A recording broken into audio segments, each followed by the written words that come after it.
नमस्कार, आदाब, सत श्री अकाल। मैं डॉक्टर अमरप्रीत कौर जेके SCERT की ICC कमेटी की एक मेंबर हूँ। आज मैं बात करने जा रही हूँ sexual harassment of women eight work place act 2013 and ICC committee. Sexual harassment of women eight work place prevention, prohibition and redressal act 2013 को पॉश एक्ट या शोवा एक्ट भी एब्रिवेट किया जाता है। पॉश एक्ट हमारे देश के सेक्सुअल हैरासमेंट जो वर्क प्लेस में हो रहे हैं विमेन के साथ, उसको एड्रेस करने के लिए बनाया है। इस एक्ट का जो एम है that is to create a safe and conducive work environment for women and provide protection against sexual harassment. ये वो लेडी हैं बवी देवी जो राजस्थान से हैं और ये चाइल्ड मैरिज के अगेंस्ट काम कर रही थी और इनकी बहादुरी की वजह से आज हमारे पास पॉश एक्ट है। पॉश एक्ट 2013 में आया, लेकिन हमारे जम्मू और कश्मीर के स्कूल एजुकेशन में ये 2023 में after the abrogation of article 370 के बाद आया। आगे बढ़ने से पहले हम प्रोफेसर परीक्षित सिंह मनहास जो डायरेक्टर SCERT जम्मू और कश्मीर के हैं, उनके व्यू सुनते हैं। नमस्कार।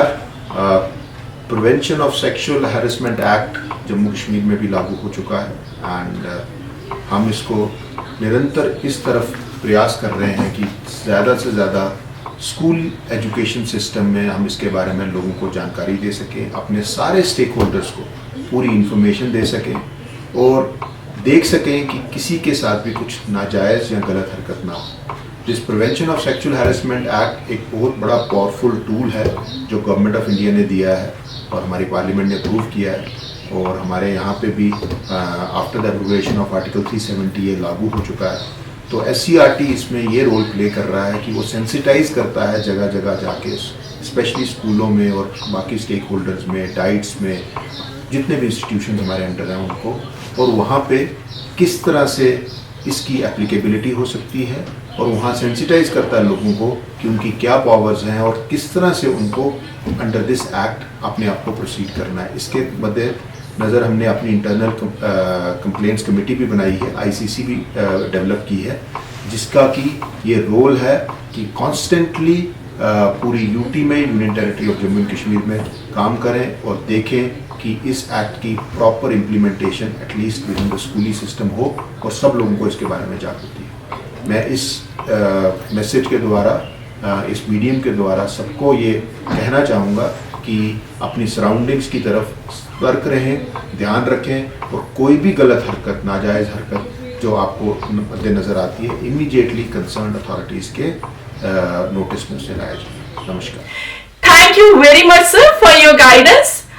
पॉश एक्ट से पहले जितने भी सेक्सुअल हैरासमेंट के केसेस हुआ करते थे वर्क प्लेस में, तो कंप्लेंट लॉन्च हुआ करती थी under the section 354 of IPC जो डील करता है with criminal assault to outrage women's modesty, यानी औरतों की, लेडीज की इज्जत को उछालना, उसको शर्मसार करना। या section 509 of Indian penal code जो अभी चेंज हुआ है इनटू सेक्शन 79 ऑफ भारतीय न्याय संहिता, जिससे कोई भी वर्ड, जेस्चर और intent to insult the modesty of a women के तहत पनिशमेंट मिलती है।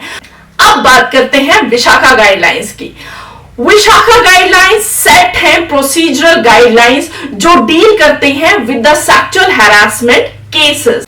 विशाखा गाइडलाइंस को रिप्लेस करता है sexual harassment of women at work place act, prevention, prohibition and redressal act 2013। Vishaka judgement, देखिए ये बहुत ही अहम जजमेंट थी जो सुप्रीम कोर्ट ने एक्नॉलेज किया कि sexual harassment is human right violation. Sexual harassment is the violation of article 14 and 15 which is right to equality, article 21 right to life, to live with dignity.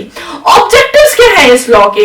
देखिए, to provide women safe work atmosphere and equal opportunities. This law has 3 main pillars: prevention, prohibition and redressal.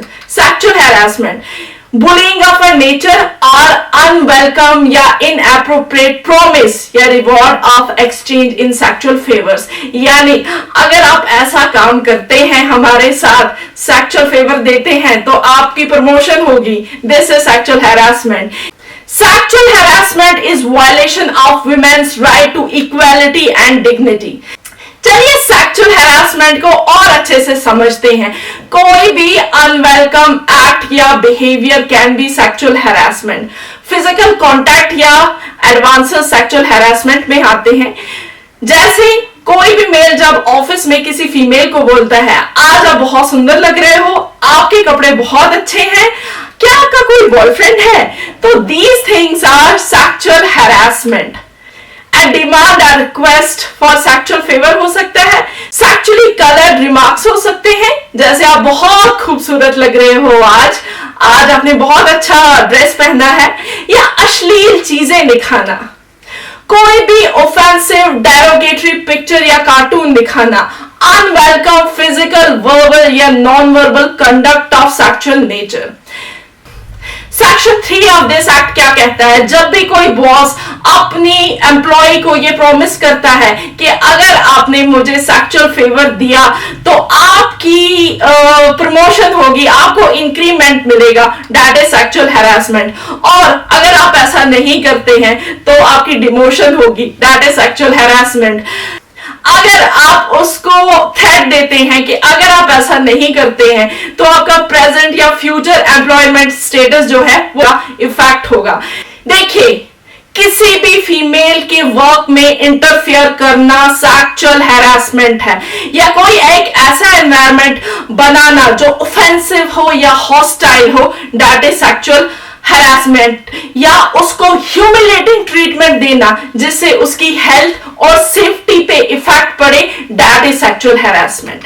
आगे बढ़ने से पहले हम madam रीति गुप्ता जी से सुनते हैं अबाउट सेक्सुअल हैरासमेंट, जो अभी एडवोकेट एंड को फाउंडर एट पॉश और साथ ही अभी प्रैक्टिस कर रही हैं Punjab and Haryana high court में। समस्या है यौन प्रकृति वाला अनचाहा व अनुचित दुर्व्यवहार, जिसे ईव टीजिंग या लड़कियों के साथ छेड़छाड़ भी कहते हैं, समाज के लिए नया नहीं है।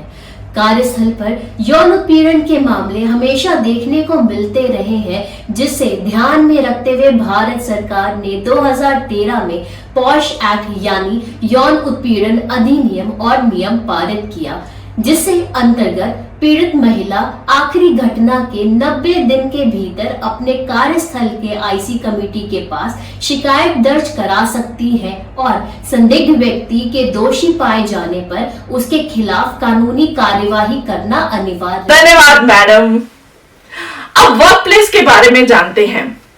देखिए, where one visits the course of her employment, even work from home is also a work place. Covid के टाइम ये टर्म बहुत ही फेमस हुई थी। अगर आप घर से काम कर रहे हैं और आपको मैसेज आता है कोई भी सेक्सुअल हैरासमेंट वाला, वो भी इसमें कवर होता है। इट डजंट मीन कि ये सिर्फ आपके ऑफिस में ही एप्लीकेबल है, ये कवर करता है organised and unorganised sector, government organisations, private sector organisations, hospitals, nursing homes, sports institute and other facilities. Dwellings are housed when a person works from.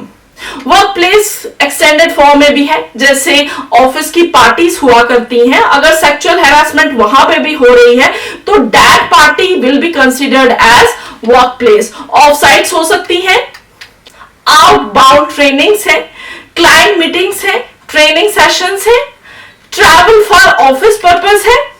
इस लॉ को समझने के लिए कुछ इंपॉर्टेंट टर्म्स हैं, जैसे complainant, it can be a person who has been subject to sexual harassment, या a person reporting an incident of sexual harassment एक कंप्लेनेंट होता है। रेस्पोंडेंट होता है the person who is allegedly reported to have committed an act of sexual harassment. अब aggrieved women को समझते हैं। देखिए, in relation to a work place, एक विमेन अगर वहां पे एम्प्लॉयड है या किसी और माध्यम से वहां पे आई हुई है, कॉन्ट्रैक्ट के बेसिस पे आई हुई है, who alleges to have been subject to any other sexual harassment by the respondent is agreed women. A woman of any age who is employed in such a dwelling place or house. उसको agreed women कहा जाता है। आगे बढ़ने से पहले हम professor Mahmood Hussain जी, जो हेड एंड डीन है school of law from university of Kashmir, उनका व्यू जानते हैं अबाउट द आईसीसी कमेटी। हर किसी वर्क प्लेस में हमको एक आईसीसी सेल चाहिए, वहां जहां पर ये अपनी ग्रीवेंसेस रजिस्टर करें और जहां पर इनकी ग्रीवेंसेस को रिड्रेस किया जाए। तो मुझे लगता है कि एविडेंस के जरिए मुमकिन है कि हम अवेयरनेस करें, एक तो ये, दूसरा वो सिस्टम इन प्लेस रखें ताकि जहां पर भी इंसिडेंट्स हो तो ये आगे आ जाए और अपनी ग्रीवेंसेस, अपनी जो शिकायत है वो वहां दर्ज करें और वहां वो उसका इजाला हो। धन्यवाद sir for your guidance. Complaint mechanism, internal complaint committee बनेगी अंडर द सेक्शन 4, जिसमें एक प्रिसाइडिंग ऑफिसर होंगी जो सीनियर लेवल की महिला होंगी, नॉट लेस देन 2 मेंबर्स जो एम्प्लॉय होंगे, एक मेंबर होना चाहिए किसी एनजीओ का या किसी एक ऐसी एसोसिएशन का जो डील करता हो with the sexual harassment cases. Half of the members जो हैं वो फीमेल्स होनी चाहिए। लोकल कमेटी, हर district officer shall constitute a local committee in the respective districts. District officer जो है वो डेजिग्नेट करेंगे एक nodal officer in every block, district and tehsil to receive the complaints, और ये जितनी भी कंप्लेंट्स आएंगी ये एलसीसी को फॉरवर्ड होंगी विद इन द 7 days। एक chairperson to be nominated amongst the eminent women in the field of social work. एक लेडी होंगी working in every block, tehsil और डिस्ट्रिक्ट। 2 मेंबर्स होने चाहिए जिसमें एटलीस्ट एक महिला हो जो एनजीओ से हो या किसी ऐसी एसोसिएशन से हो जो सेक्सुअल हैरासमेंट के केसेस को डील करता हो। हमारे JKSCRT in board divisions, Jammu division and Kashmir divisions including the 20 diets में भी अब आईसीसी कमेटी है और ये है उसका स्ट्रक्चर। आगे बढ़ने से पहले हम डॉक्टर संजीवनी जी जो एसोसिएट प्रोफेसर हैं और साथ ही हमारे JKSCRT की आईसीसी कमेटी की प्रिसाइडिंग ऑफिसर भी हैं, उनका व्यू जानते हैं अबाउट आईसीसी कमेटी। नमस्कार। 23 अप्रैल 2013 को भारत सरकार ने एक पोश एक्ट अधिनियमित किया था। उस एक्ट के मुताबिक कि जो भी महिला कर्मचारी हैं, जिस भी वर्क प्लेस में वो काम कर रही हैं, उनके साथ किसी प्रकार का कोई यौन उत्पीड़न या कोई शोषण न हो। इसमें हर ये मैंडेट है, हर ऑफिस में ये आईसीसी कमेटी बनी हुई है, इंटरनल कंप्लेंट कमेटी। हमारे भी SCRT JKUT में ये कमेटी बनी हुई है। इसकी प्रिजाइडिंग ऑफिसर मैं डॉक्टर संजीवनी और हमारे 7 मेंबर हैं। तो इसमें हमने केसेस रिजॉल्व किए हैं। अब इसका ऑनलाइन प्रावधान भी है। हम सबसे यही रिक्वेस्ट करते हैं कि अगर किसी की कोई समस्या है वो खुल के आगे आए, ऑनलाइन अपनी कंप्लेंट दर्ज कराए, हम उसको रिजॉल्व करेंगे और कोशिश करेंगे पूरा वर्क प्लेस में कंजीनियल एटमॉस्फेयर बने। Thank you. Thank you very much ma'am. Filing of a complaint under the section 9, देखिए कोई भी रिटर्न कंप्लेंट एक agreed women with in the 3 months वो फाइल कर सकती है। अगर सीरीज ऑफ इंसिडेंट्स हो रहे हैं तो वो एग्रीड वीमेन जो लास्ट इंसिडेंट है उसके 3 महीने के अंदर वो केस या अपनी कंप्लेंट फाइल कर सकती हैं। देखिए, when an agreed woman is unable to make a complaint due to her physical or a mental incapacity or death, उस केस में क्या होगा, जो उनका लीगल वारिस होगा या कोई ऐसा शख्स होगा जो इस इंसिडेंट के बारे में जाने, तो वो कंप्लेंट फाइल कर सकता है। अब सेटलमेंट या reconciliation under the section 10 and section 11, respondent और कंप्लेनेंट के बीच में सुलह हो सकती है, लेकिन सिर्फ जब एक एग्रीड वीमेन वो रिक्वेस्ट इनिशिएट करे। और इसमें खास बात का ध्यान रखना है कि इसमें कोई भी पैसे की सेटलमेंट नहीं होनी चाहिए। अब बात करेंगे इंक्वायरी प्रोसीजर की। देखिए, कुछ स्टेप्स हैं इंक्वायरी प्रोसीजर के। सबसे पहले प्रिलिमिनरी इंक्वायरी होगी ऑफ द कंप्लेंट, उसके बाद इंटर्म रिलीफ होगी if required, collection of case records होंगे, hearing as per procedure, ex parte order होगा इफ रिक्वायर्ड और फाइनल इंक्वायरी या रिपोर्ट होगी। Manners of inquiry into complaint rule 7, देखिए, ये एडवाइजेबल है कि कोई भी कंप्लेनेंट जो है वो 6 copies of her complaint including the documents and addresses of the witnesses वो सबमिट करे आईसीसी कमेटी को, जिसमें एक कॉपी कंप्लेंट की इंक्लूडिंग विद द डॉक्यूमेंट्स वो जाएगी रेस्पोंडेंट को with in the period of 7 days, और रेस्पोंडेंट के पास 10 दिन होंगे उसका रिप्लाई देने के लिए including with the documents and addresses of all the witnesses. अगर कंप्लेंट कमेटी रेस्पोंडेंट या कंप्लेनेंट को बुलाती है for the 3 consecutive times and if they fail to come, तो क्या हो सकता है कि कंप्लेंट कमेटी के पास ये राइट है कि उस केस को टर्मिनेट कर दे या एक्स पार्टी ऑर्डर भी दे दे। Manners of inquiry of complaint. जब भी कंप्लेंट कमेटी के पास इंक्वायरी चले तो याद रखें कोई भी लीगल प्रैक्टिशनर या कोई भी लॉयर सामने नहीं आना चाहिए। In conducting the inquiry a minimum 3 members of the complaint committee वो प्रेजेंट होने चाहिए इंक्लूडिंग द प्रिसाइडिंग ऑफिसर और चेयरपर्सन। अगर रेस्पोंडेंट एग्रीड विमेन का बॉस है या वो इसकी रिपोर्ट देता है तो फिलहाल के लिए ये जो काम है ये उससे हटा देना चाहिए और किसी और को असाइन करना चाहिए। अगर रेस्पोंडेंट जो है वो एग्रीड वीमेन के एकेडमिक्स को सुपरवाइज करता है तो उसको भी रिस्ट्रेन करना चाहिए। देखिए, जब भी इंक्वायरी कंप्लीट होगी तो कोई भी कंप्लेंट कमेटी अपनी फाइंडिंग्स को एम्प्लॉयर को या डिस्ट्रिक्ट ऑफिसर को प्रेजेंट करेंगी with in the time span of 10 days. जब भी कभी कंप्लेंट कमेटी इस नतीजे पे आएगी कि रेस्पोंडेंट गिल्टी नहीं है तो वो रेकमेंड कर सकती है कि कोई भी एक्शन रेस्पोंडेंट के अगेंस्ट नहीं लेना चाहिए। Manners of taking action for the sexual harassment. अगर कमेटी ने पाया कि रेस्पोंडेंट ने गलती की है तो वो एक्शन ले सकती है। एक्शन किस प्रकार के होंगे? एक रिटन अपॉलॉजी हो सकती है, वार्निंग हो सकती है, सिंपली उसको बोला जा सकता है कि आपने गलत काम किया है, उसकी प्रमोशन विथहोल्ड हो सकती है, उसकी इंक्रीमेंट या पे रेज जो है वो रुक सकता है, उसको टर्मिनेट किया जा सकता है सर्विसेज से या उसको भेजा जा सकता है काउंसलिंग सेशन के लिए, और साथ ही में उसको ये भी कमेटी रेकमेंड कर सकती है कि कम्युनिटी सर्विसेज कीजिए। Complaint under criminal law.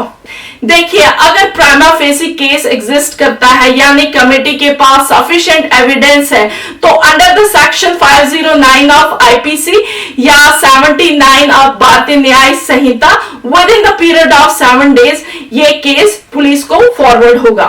और अगर एक महिला एक एग्रीड वीमेन चाहे तो एफआईआर भी रजिस्टर हो सकती है। अगर एक्यूज्ड उस वर्क प्लेस का एम्प्लॉय नहीं है तो with the help of the employer FIR register होनी चाहिए। Both the proceedings before committee and criminal cases can happen simultaneously. अब रिलीफ्स क्या है? इंटर्म रिलीफ हो सकती है जिसमें ट्रांसफर या लीव मिल सकती है टू एग्रीड वीमेन की 3 मंथ्स तक। अदर रिलीफ्स क्या हो सकती है? To take back of the responsibility of respondent to supervise or prepare a report of complainant। और फाइनल रिलीफ क्या है? कंपनसेशन। कंपनसेशन में क्या है? अगर अग्रीड विमेन जो है वो मेंटल ट्रॉमा, पेन, सफरिंग या किसी भी इमोशनल डिस्ट्रेस से गुजरी हुई है तो उनका कंपनसेशन बनता है, या उनके करियर में कहीं पे लॉस हुआ है तो उस केस में भी, मेडिकल एक्सपेंसेस हुए हैं तो वो भी। कंपनसेशन फिक्स करने के लिए income and the financial status of respondent is very important. Committee इस बात का भी ध्यान रखेगी कि जो रेस्पोंडेंट है वो ये कंपनसेशन का पैसा लमसम देगा या इंस्टॉलमेंट में दे सकता है, और साथ ही ये पैसा उसकी सैलरी या वेजेस से भी काटा जा सकता है। Confidentiality and disclosure restriction under the sexual harassment act. देखिए, इस केस में सेक्सुअल हैरेसमेंट केसेस में कॉन्फिडेंशियलिटी रखना बहुत अहम है। It is very important to know even right to information act 2005 यहां पे एप्लीकेबल नहीं है।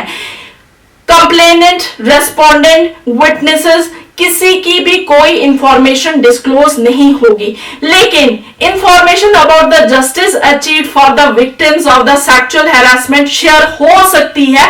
That too we don't have to reveal the identity of the complainant and witness. अब penalties for breach of confidentiality under the Sexual Harassment Act। अगर committee का कोई भी member trust breach करता है या कोई भी ऑफिशियल इंफॉर्मेशन लीक करता है तो उसके अगेंस्ट कार्रवाई होगी under the section 16 of this act.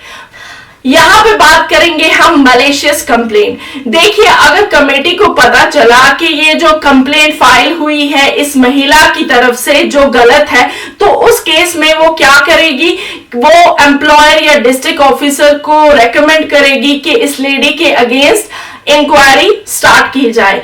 अगर complainant is unable to provide the evidence against the respondent, तो उस केस में उस महिला को गिल्टी नहीं करार दिया जाएगा and no case of malicious complaint can be made against the women. It is always necessary to show that the case is filed against the women with the ill and wrong intention. अब rights of the complainant क्या है? We have to be sensitive towards the complainant. एक copy हमारे respondent को मिलनी चाहिए। साथ में ही पास्ट हिस्ट्री ऑफ विमेन क्या है, that should not be the part of inquiry. The job of the woman should not be effective of filing this complaint. और साथ ही में confidentiality रहनी चाहिए। देखिए, टू रिकॉर्ड द स्टेटमेंट आप वीडियोग्राफी या ऑडियो रिकॉर्डिंग कर सकते हैं, but only with the consent.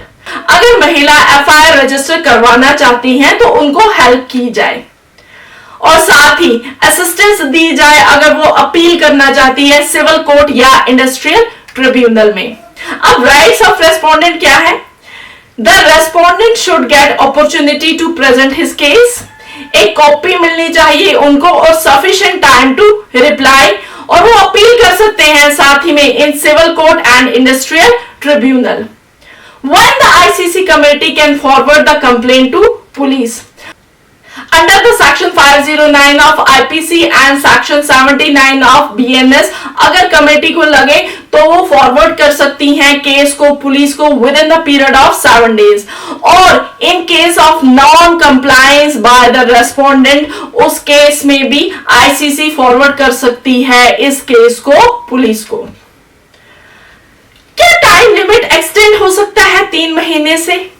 देखिए, अगर कमेटी को लगा कि उस महिला के सर्कमस्टेंसेस ऐसे थे कि वो अपना केस फाइल नहीं कर पाई, तो उस केस में क्या होगा, महिला का जो टाइम 3 महीने का है वो एक्सटेंड हो भी सकता है।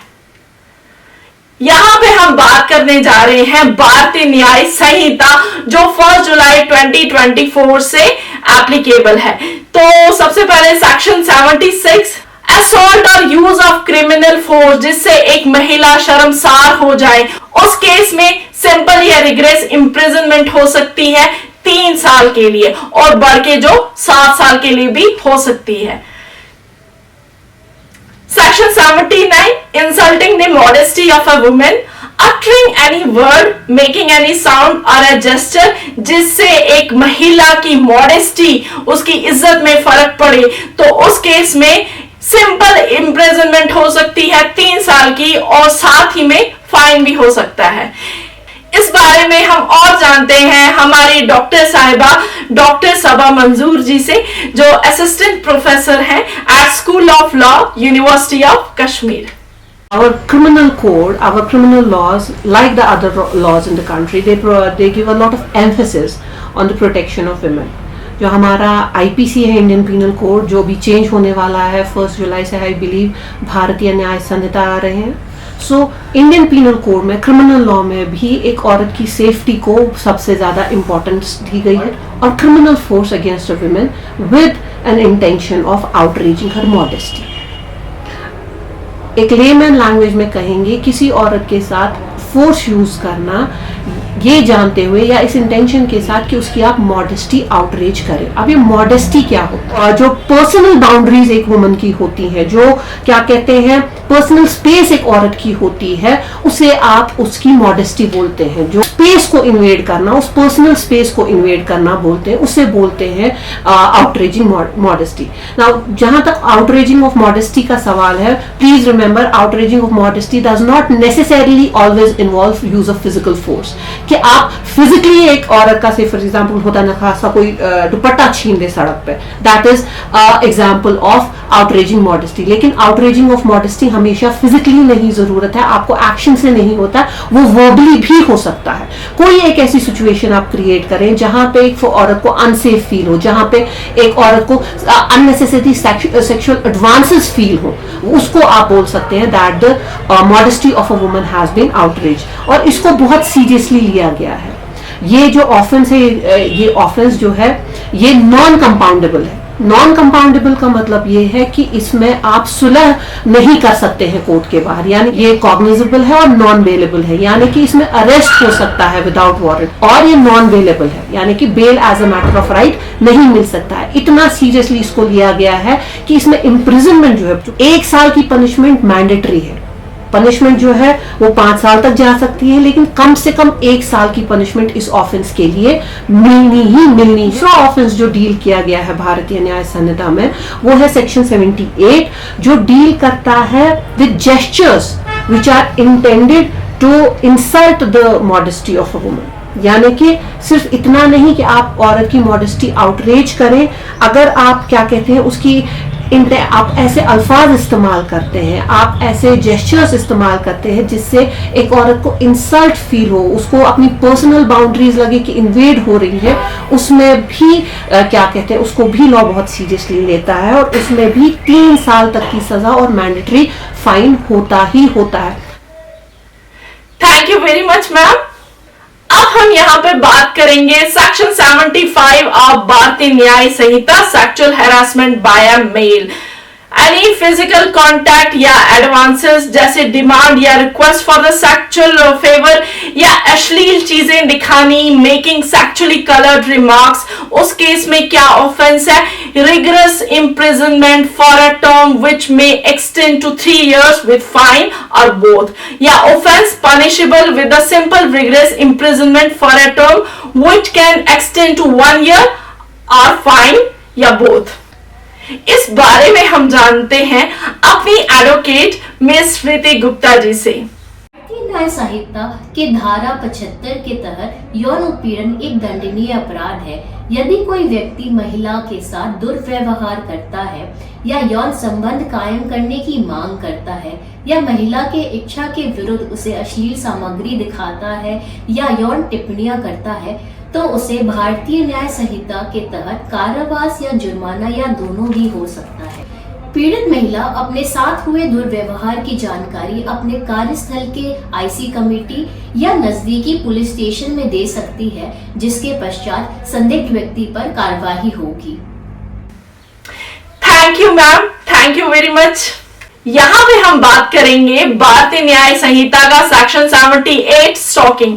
जी, आप किसी भी महिला को मॉनिटर नहीं कर सकते हैं, उसकी एक्टिविटी मॉनिटर नहीं कर सकते हैं, वो कहाँ जा रही है, क्या कर रही है, उसका इंटरनेट, ईमेल वगैरह भी चेक नहीं कर सकते हैं। अगर ऐसा होता है तो फर्स्ट कन्विक्शन जो है दैट विल बी सिंपल और rigorous imprisonment for a term which can extend to 3 years। Second और सब्सिक्वेंट कन्विक्शन में क्या होगी? Simple rigorous imprisonment for a term which may extend to 5 years and fine. इस बारे में हम जानते हैं डॉक्टर मीर जुनैद आलम जी से, जो सीनियर असिस्टेंट प्रोफेसर हैं at school of law, university of Kashmir. So far, if we see the literal meaning of stalking, it means following somebody to monitor his activities. So in the context of stalking of women as an offense which we are dealing with here, which we are referring to here, it means that where you actually follow, monitor the activities of a woman, you actually try to contact that woman, you try to establish the contact with a woman or to have an interaction with that woman or else you monitor the use by that woman of internet, be it email or any other electronic communication. This amounts to the stalking. And the punishment for stalking is, in case of the first conviction, 3 years imprisonment or fine or both, and in case of the second and subsequent conviction, it is an imprisonment which may extend to 5 years or fine or both. Thank you very much sir. यहां पे हम बात करेंगे भारतीय न्याय संहिता का section 77 वॉयजरिज्म। देखिए, किसी भी विमेन को वॉच करना इन हर प्राइवेट मूवमेंट या उसका कोई फोटो खींचना उसकी मर्जी के against, it can be a crime. और इसके लिए आपको क्या मिल सकती है? Simple rigorous imprisonment for a term which shall not be less than 1 year, और ये बढ़ के 3 साल तक भी हो सकती है। सेकेंड, सब्सिक्वेंट कन्विक्शन में क्या हो सकती है? Simple rigorous imprisonment for a term which shall not be less than 3 years, but ये 7 साल तक भी बढ़ सकती है। अब manners to organise workshop under the rule 13। देखिए, हर एम्प्लॉयर को चाहिए कि वो अपने ऑफिस में सेक्सुअल हैरासमेंट के बारे में चाहे चार्टर लगाएं, चाहे कोई रेजोल्यूशन बनाएं या इंटरनल पॉलिसी बनाएं, लेकिन इस इंफॉर्मेशन को वाइडली डिसेमिनेट करें और साथ ही carry out the orientation programs and seminars for the member of internal committee, carry out employee awareness programs and create forum for the dialogue, जिसमें हमारे पंचायती राज इंस्टीट्यूशंस भी शामिल होंगे, ग्राम सभाएं भी होंगी, कुछ वुमेन फोक भी होगा, और साथ ही conduct the capacity building program and skill building programs for the member of internal committee. Under the rule 14, her complaint committee को चाहिए रिपोर्ट पेश करें टू द एम्प्लॉयर, जिसमें number of the complaints of the sexual harassment कितने receive हुए उस year में, या कितनी कंप्लेंट्स डिस्पोज हुई उस ईयर में, या नंबर ऑफ केसेस कितने पेंडिंग है, नंबर ऑफ वर्कशॉप्स या अवेयरनेस प्रोग्राम्स कितने हुए सेक्सुअल हैरासमेंट को लेके, या नेचर ऑफ एक्शन क्या लिया गया बाय द एम्प्लॉयर और district officer. Duties of employer under section 19 to provide safe working environment, to put information about the committee and punishment under the law at a common area, take steps to aware and sensitize its employees by holding the workshops and trainings, और ensure किया जाए presence of complainant and respondent before the committee, और साथ ही में assist किया जाए by providing required documents and information. It is the responsibility of internal complaint committee कि वो yearly report भी submit करें employer को और साथ ही district officer को। Penalties for the employer in case of non-compliance and repeat the offence under the section 26 of this act। अगर हमारे एम्प्लॉयर एक इंटरनल कमेटी नहीं बना रहे हैं या वो एक्शन नहीं ले रहे हैं under the section 13, 14 and 22 of this act, या वो वायलेट कर रहे हैं इस एक्ट को, इस एक्ट के प्रोविजंस को, तो उस केस में क्या होगा? एम्प्लॉयर को फाइन देना पड़ेगा 50,000 का।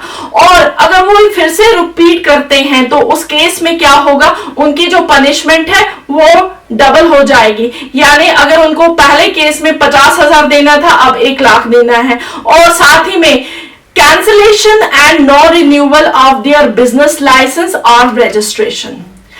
अब यहां पे बात करेंगे सेक्शन 23 एंड 24। अगर सरकार चाहे तो वो मॉनिटर कर सकती है और साथ ही इंप्लीमेंट कर सकती है एक्ट को, and maintain the date and number of the cases filed, और कितने डिस्पोज ऑफ हुए उस पर्टिकुलर ऑफिस में of the sexual harassment at work place. Under the section 24, government they can create educational material and organize awareness programs to inform the public about the act, और साथ ही में they can develop orientation and training programs for the member of the local committee।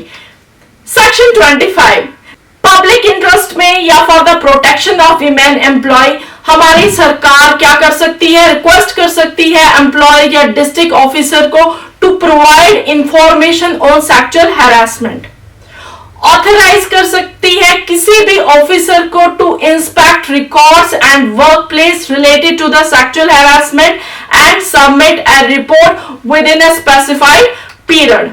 Employer and district officer must provide all relevant information and documents during inspection. अब कुछ और sections की बात करेंगे. कोर्ट सिर्फ उन्हीं केसेस को कंसीडर करेगा जो एग्रीड विमेन के थ्रू फाइल हुए हो या वो ऑथराइज हुए हो बाय कंप्लेंट कमेटी. कोई भी मेट्रोपॉलिटन मैजिस्ट्रेट या judicial magistrate of first class इस केस को डील करेगा. इस एक्ट के अंडर पुलिस किसी को भी अरेस्ट नहीं कर सकती without warrant. The provision of this act shall be in addition and not in derogation of the provision of any other law for at time being in force. अब आखिर में हम अपने director sir professor Parikshit Singh Manhas ji को सुनते हैं. Prevention of sexual harassment act Jammu Kashmir में भी पूरी तरह लागू हो चुका है और जम्मू कश्मीर SCRT भी इसके मद्देनजर अपनी ICC इंटरनल कंप्लेंट कमेटी बना चुकी है. और इस इंटरनल ICC का मेन रोल यही है कि अपने सारे स्टेक होल्डर्स को सेंसिटाइज किया जाए, पॉश के बारे में बताया जाए कि इसके तहत क्या क्या चीज़ें आती हैं, इस एक्ट के तहत क्या क्या कार्य किए जा सकते हैं. और थ्रू दिस मैसेज मैं अपने सारे स्टेक होल्डर्स को ये भी कहना चाहूँगा कि अपने इंस्टीट्यूशंस में, अपनी सराउंडिंग्स में ध्यान रखिए ताकि कोई भी गलत कार्य, कोई भी नाजायज़ चीज़ ना हो. और जो भी वर्जित है इस prevention of sexual harassment act के अंडर, वैसी कोई भी एक्टिविटी ना हो. और अगर आपकी नज़र में कोई भी आती है तो अपनी ICC को बताइए और ताकि कंसर्न्ड अथॉरिटीज़ उसकी कॉग्निजेंस ले सकें और इमीडिएटली उसके ऊपर एक्ट कर सकें. और पॉश एक बहुत इम्पॉर्टेंट टूल है और स्पेशली स्कूल एजुकेशन सिस्टम में it's a very important tool. And हम चाहेंगे कि हमारे सारे बच्चे या सारे स्टेक होल्डर्स आने वाले समय में सुरक्षित रहें और वो एक अच्छा जीवन आगे बिता सकें. इसके लिए हम इसकी इम्प्लीमेंटेशन पूरी UT में करने जा रहे हैं. Thank you very much sir. और आखिर में आप सभी लोगों का धन्यवाद मुझे पेशेंटली सुनने के लिए और मुझे इतना प्यार और सम्मान देने के लिए. Thank you very much.